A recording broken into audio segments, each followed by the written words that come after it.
यानी आप आगे बढ़कर तो ये नहीं बताएंगे कि कौन है आपके डोनर, ये पैसा आप कहां से रोटेट कर रहे हो, ये स्कूल के बिल्डिंग ये ताजमहल, कुतुब मीनार, ये कहां से बना रहे हो, कौन दे रहा है ये पैसे।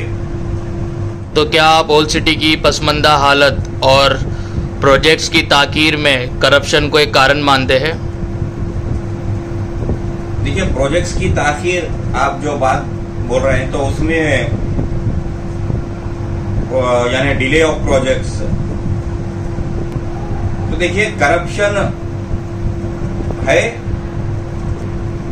करप्शन हो रहा है और उसमें वहां की जो रूलिंग पार्टी है पुरानी शहर में, जो जमात वगैरह जो भी बोलते हैं, वो एक सियासी, तो उन्होंने ये समझ रहे हैं कि उनका करप्शन किसी को मालूम नहीं है और जो है, तो बात ऐसी नहीं है। करप्शन पे है हमारी नजर है और उससे अगर एक स्टेप अगर मैं आगे बताऊं आपको, तो अभी तो prevention of money laundering act PMLA भी आया है, फॉरेन एक्सचेंज रेगुलेशन एक्ट, फेरा में भी सुधार हुए हैं।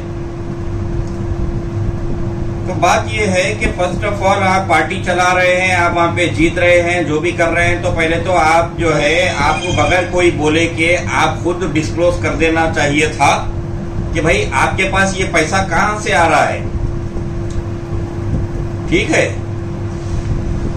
कि भाई अगर आप बड़े सच्चे साबित्रे हैं,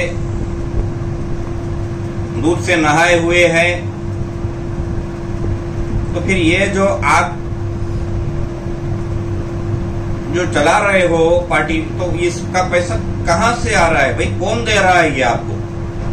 देखिए यहाँ पे करप्शन की आप बात है, मैं दो बातें कर रहा हूं आपको। मैं पहले तो आपको ये जो पॉलिटिकल जो पार्टी है, तो मैं दूसरे पार्टियों से मेरे को मतलब नहीं है, क्लियर आपको बता दूं, मैं belong to old city, born in old city हूँ, पुराने शहर की बात करता हूँ।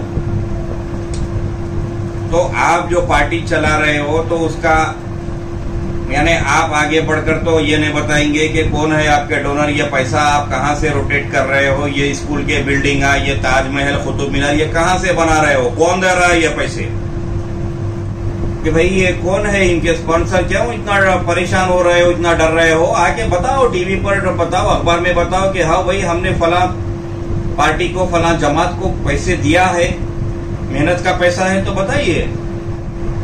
करप्शन की सियासत में अगर आप बात करें तो VP सिंह याद आते हैं,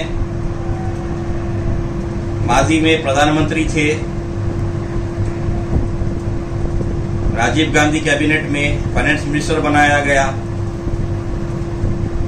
सारे बड़े उद्योगपतियों को, इंडस्ट्रियलिस्ट को इतना परेशान किया था उन्होंने टैक्स रेजिम में ला करके। उसके बाद फिर उनको डिफेंस मिनिस्ट्री में राजीव गांधी ने मूव किया था, तो वहां पर जाकर फिर वो बोफोर्स की जो जांच VP सिंह ने वहां पर शुरू करा दी डिफेंस में। यानी अपने ही, ये आपको बात क्या बता रहा हूं, अब आप पॉइंट पे समझिएगा कि अपने ही जिसमें जो झाड़ पर बैठे थे VP सिंह, वही झाड़ को काट रहे थे। तो ये होना चाहिए सियासत में, अगर दम है तो ऐसा करो, नहीं फिर सियासत में अगर दम है तो बड़े बड़े बातें, तो तुम्हारे में दम है तो तुम बोलो आगे आके। विश्वनाथ प्रताप सिंह माजी प्रधानमंत्री की बात कर रहा हूं कि वो ये नहीं समझते थे, ये नहीं सोचते थे कि करप्शन भ्रष्टाचार पे हाथ डालने से उनकी ही बदनामी होगी, उनकी सरकार की बदनामी होगी। फाइनेंस में रखा गया तो उन्होंने फाइनेंस में जो है इस किस्म के यानी उद्योगपतियों को परेशान करना कोई छोटी बात नहीं होती। जहां पर पैसा कैश फ्लो होता है वो उन्हीं को परेशान करते थे। बाद में जाकर के डिफेंस में डाला गया तो बोफोर्स स्कैम में वहां पे इंक्वायरी उन्होंने बिठा दी थी, जबकि खुद वो डिफेंस की मिनिस्टर थे। तो रजा अब्बास साहब, आप जो है अभी मंडल कमीशन वाले वीपी सिंह की बात कर रहे थे। जी हाँ, मंडल कमीशन जो वीपी सिंह लाए थे, जो वही वीपी सिंह साहब। मंडल कमीशन पर काफी गड़बड़ मची थी पूरे देश में। छात्र छात्राएं, स्टूडेंट्स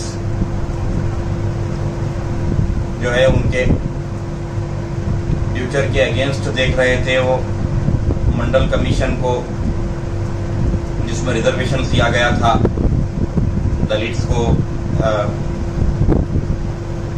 कॉलेजेस में। तो वही वीपी सिंह, विश्वनाथ प्रताप सिंह की मैं आपको बात कर रहा हूं। तो वो आपके, मैं उनको, विश्वनाथ प्रताप सिंह को एक एंटी करप्शन क्रूसेडर की तरह मैं देखता हूं। तो मैं हायर क्लासेस में था स्कूल के, वो जमाने की बात है, and just I was about to leave the school, completing the secondary education। तो जब की बात है कि वीपी सिंह प्रधानमंत्री थे, मंडल कमीशन का जो है कंट्रोवर्सी हुई थी।